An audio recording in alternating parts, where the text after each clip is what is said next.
പ്രധാനപ്പെട്ട ഒരു കണ്ടെത്തലിലേക്ക് എത്തിയിരിക്കുന്നു. വയനാട് ആദിവാസി യുവാവിനെ വലിച്ചിഴച്ച് കൊല്ലാൻ ശ്രമിച്ച കേസിൽ യുവാക്കൾ സഞ്ചരിച്ച കാർ കണ്ടെത്തിയിരിക്കുന്നു. കണിയാമ്പറ്റയിലെ ബന്ധുവീട്ടിൽ നിന്നാണ് പോലീസ് കാർ കസ്റ്റഡിയിലെടുത്തിരിക്കുന്നത്.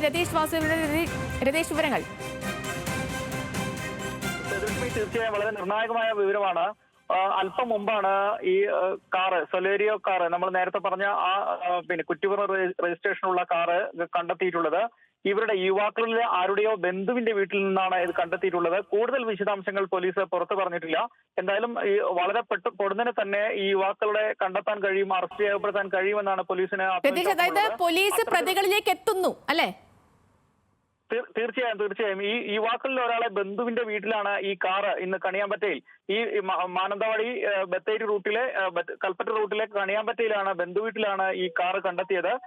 ഉച്ചയോടെ ആണ് ഈ കാറ് കണ്ടെത്തിയിട്ടുള്ളത്. 12 മണിയോടെയാണ് കാറ് കണ്ടെത്തിയിട്ടുള്ളത്. അതുകൊണ്ട് തന്നെ ഈ ബന്ധുവിലൂടെ തന്നെ ഈ മറ്റു യുവാക്കളിലേക്ക് എത്താൻ കഴിയുമെന്നാണ് പോലീസ് കരുതുന്നത്. പോലീസിന് നിർണായകമായ ചില വിവരങ്ങൾ യുവാക്കൾ എവിടെയുണ്ടെന്ന് അടക്കമുള്ള വിവരങ്ങൾ ലഭിച്ചതായാണ് സൂചന. പക്ഷേ ഇത് വെളിപ്പെടുത്താനായിട്ടില്ല. എന്തായാലും പോലീസ് വളരെ പെട്ടെന്ന് തന്നെ ഇവരെ കസ്റ്റഡിയിലെടുക്കും, അറസ്റ്റ് ചെയ്യപ്പെടുത്തുമെന്നാണ് ഇപ്പോൾ അറിയുന്നത്. എന്തായാലും അതിനുള്ള നടപടികൾ അവർ ദ്രുതഗതിയിൽ സ്വീകരിച്ചു വരികയാണ്. എന്തായാലും വലിയ പ്രതിഷേധവും ഇതോടൊപ്പം തന്നെ ഉയർന്നു കഴിഞ്ഞു. മന്ത്രി ഉൾപ്പെടെയുള്ളവർ ഈ വിഷയത്തിൽ ഇടപെട്ടതിനെ തുടർന്ന് വളരെ ദ്രുതഗതിയിലാണ് ഈ വിഷയത്തിൽ പോലീസിന്റെ ഇടപെടൽ നടക്കുന്നത്. ആദിവാസി അതിക്രമ നിരോധന നിയമപ്രകാരമുള്ള കേസും ഇത് സംബന്ധിച്ച് എടുത്തിട്ടുണ്ട്. എന്തായാലും ഈ വലിയ കേരളത്തിനാകെ നാണക്കേടുണ്ടാക്കിയ ഒരു സംഭവം എന്ന നിലയിൽ തന്നെയാണ് ഇതിനെ അധികൃതരും കാണുന്നത്. അതുകൊണ്ട് തന്നെ കർശന നടപടിയിലേക്ക് തന്നെയാണ് പോലീസും ബന്ധപ്പെട്ട പട്ടികവർഗ വകുപ്പ് അധികൃതരും ഒക്കെ ഈ വിഷയത്തിൽ. വാഹനം ഇപ്പോൾ കസ്റ്റഡിയിലെടുത്തുള്ള പരിശോധനയിലേക്ക് കടന്നിട്ടുണ്ടോ? തീർച്ചയായും പോലീസ് ഇപ്പോൾ വാഹനം കണ്ടെത്തിയിട്ടുണ്ട്. അതിനെ മാനന്തവാടിയിലെ സ്റ്റേഷൻ പരിധിയിലേക്ക് കൊണ്ടുവരേണ്ടതുണ്ട്.